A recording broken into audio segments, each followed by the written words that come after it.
Did you know the second smallest state in America is also the asterisk? First asterisk? What if I told you this tiny state, Delaware, holds a history so big it shaped the entire United States? Forget what you think you know. We're about to uncover the epic story of Delaware, from its ancient roots to its pivotal role in creating a nation. This isn't just a history lesson, it's the saga of the underdog that started it all.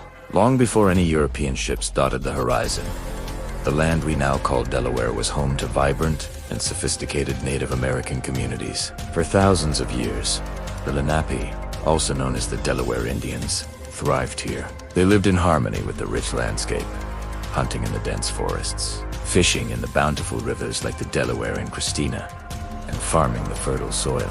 Their society was complex, organized into clans with matrilineal kinship systems. They weren't just surviving, they were building a world rich with tradition, language, and a deep spiritual connection to the land. Imagine a world where every stream and forest had a story.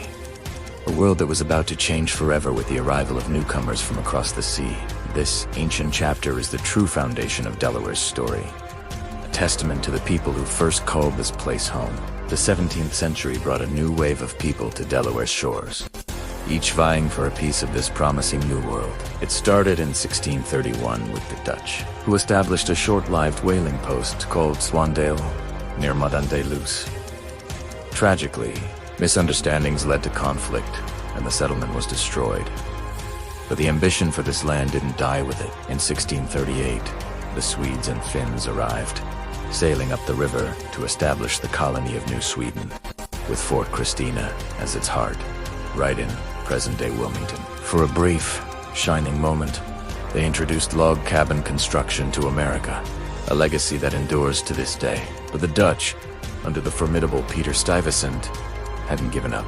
In 1655, they sailed back, took control of New Sweden, and absorbed it into their new Netherland colony. This constant shuffle of flags Dutch, Swedes, then Dutch again set the stage for Delaware's unique, multicultural identity and its next major power shift. Just as the Dutch had asserted their control, another European power cast its gaze upon the Delaware River Valley, England. In 1664, the English, with a powerful fleet, captured all of New Netherland, including the Delaware territories, without a single shot being fired. The entire region was granted to the Duke of York, the brother of King Charles II. For nearly 2 decades, Delaware was governed as part of the New York colony. However, a new chapter began in 1682 when William Penn, the founder of Pennsylvania, sought a crucial piece of geography, access to the Atlantic Ocean for his new, landlocked colony. He successfully petitioned the Duke of York and was granted control over the 3 lower counties on the Delaware. While these counties were officially part of Pennsylvania's charter, they were culturally distinct and fiercely independent, setting the stage for a future separation and the birth of a brand new unique colony. Imagine being governed by a neighbor you didn't quite agree with. That was the situation for the 3 lower counties. While they were technically under William Penn's authority, the people of Delaware, mix of Swedes, Finns, Dutch, and English, had their own distinct culture and economic interests. They felt their voices were being drowned out by the Quaker-dominated government in Philadelphia. Tensions grew over issues of defense, religion, and representation. After years of petitions and political maneuvering, a compromise was reached in 1704. Delaware was granted its own separate, independent colonial assembly. Although it still shared a governor with Pennsylvania, it now had the power to create its own laws. This was a monumental step. Delaware was no longer just an appendage of Pennsylvania. It was a self-governing entity, flexing its political muscles and forging its own path.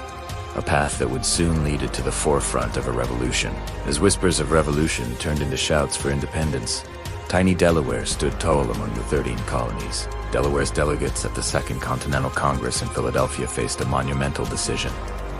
The delegation was split. Thomas McKean was a fiery advocate for independence, while George Reed was more cautious, hoping for reconciliation with Britain. The tie-breaking vote fell to Caesar Rodney. Learning of the deadlock, Rodney, who was back in Delaware suffering from illness, embarked on a legendary 80-mile overnight horseback ride through a thunderstorm. He arrived at Independence Hall on July 2nd, 1776, drenched and exhausted, just in time to cast his decisive vote. "As I believe the voice of my constituents and of all sensible and honest men is in favor of independence," he declared, "my own judgment concurs with them. I vote for independence."